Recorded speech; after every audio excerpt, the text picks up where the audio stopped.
Oh, I wish I could be as jacked as these guys. Problem is I can't. I don't have a gym to go to. No, well, I can just watch them. You don't need a gym. Get your butt on the ground and do some push-ups. What was that? Just work out at home. What? How do I do that? Keep watching to find out. So let's dive right into it. There are many exercises you can do without a single piece of equipment. The main challenge here is that we need to exert enough stimulus on your muscles so that they can fatigue and actually grow. Since our body is the only way we have, progressive overload will be a lot harder, but certainly not impossible. To do this, we'll utilize high reps and very high intensity to bring our muscles to complete failure. Unfortunately, there are many phony exercises out there that are not actually designed to get you gains. So in this video, I'm cutting the fluff, getting into the good stuff, and giving you a full weekly routine of workouts you can do every single day to get the results that you want. So here it is, the full routine, free at your fingertips. Day one is going to be chest, triceps, and shoulders. So for your chest, you're going to be doing 3 varieties of push-ups. Regular push-ups, wide grip push-ups, and decline push-ups. Regular push-ups, all around great exercise. Wide grip push-ups, emphasize a little bit more on your shoulders and getting a stretch on your chest. Decline push-ups will emphasize more on your upper chest.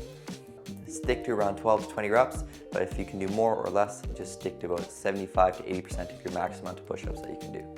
Next, we're going to be doing some exercises for your shoulders. For this, we have pike push-ups and then plank to downward dog presses. Since we have no equipment, we're limited to the amount of exercises that we have access to. These are 2 really great exercises that simulate a dumbbell press. Finally, we're going to be doing one more exercise that emphasizes mostly on your triceps. These are going to be diamond push-ups. Now, these also emphasize a lot on your chest, but especially on your triceps because you're using that very close grip.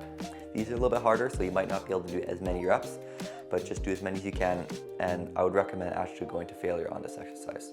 Again, 3 sets, but if you're going to absolute failure, then you may only have to do 1. Day 2 is going to be back and biceps. Now, this is a particularly difficult group of muscles to train with no equipment or external weight. But here are the best exercises I think that can help you do this. First, we have reverse snow angels.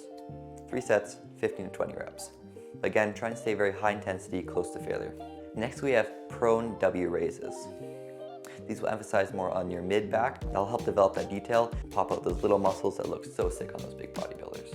Next, we have Superman holds, and then for biceps, we're going to be doing towel curls, door frame curls, and an isometric flex bicep hold. Both kinds of curls are pretty self-explanatory. For the isometric bicep flex hold, you just want to squeeze your biceps as hard as you can and hold it for about 45 seconds. You can also touch your bicep while you're doing this to feel your muscle contracting.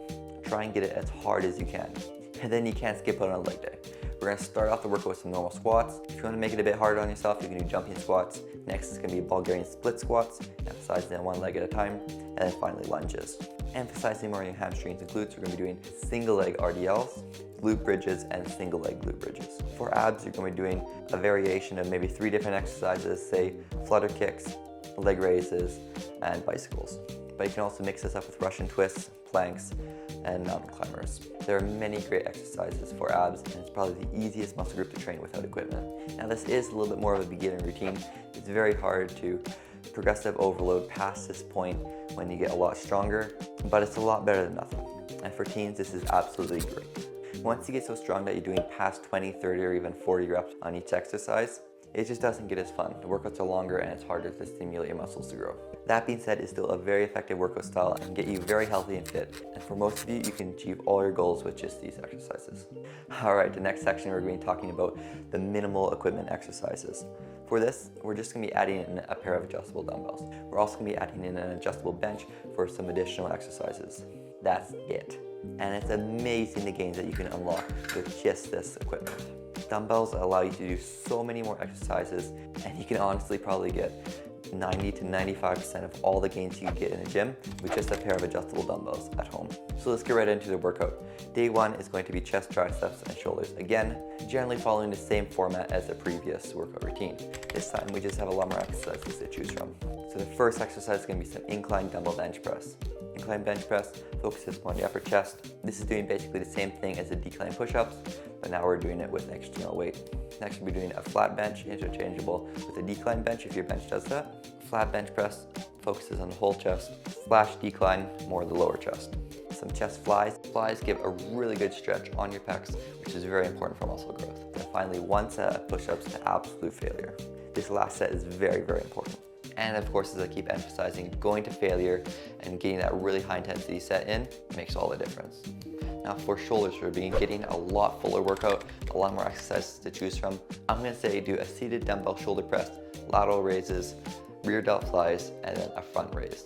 The front raise is optional, but I really like doing it. I think it increases your gains. Of course, for reps and sets, do about 3 to 4 sets is usually a really good range. I usually stick around that 8 to 12 reps, but again, just go very close to failure with whatever weight you have. And I usually like to do the last set all the way to failure. And for triceps, you also have some options. I'd recommend doing an overhead tricep extension, and then either skull crushers or close grip dumbbell bench press. For back and biceps, we're gonna be doing single arm dumbbell rows. For this exercise, you can use a pretty heavy weight. Next is gonna be incline dumbbell rows, then some sets of dumbbell pullovers, and finally some rear delt flies. For biceps, we have single arm alternating dumbbell curls, hammer curls, and then incline curls. These are all great and will give you a big step up in gains from the last section where we didn't have the external weight. All these exercises emphasize on slightly different heads of the biceps and are all important to do together to maximize growth. Ugh, no. Yeah, I'm making you do legs and abs again. We're gonna be doing dumbbell goblin squats, weighted lunges, and Bulgarian split squats.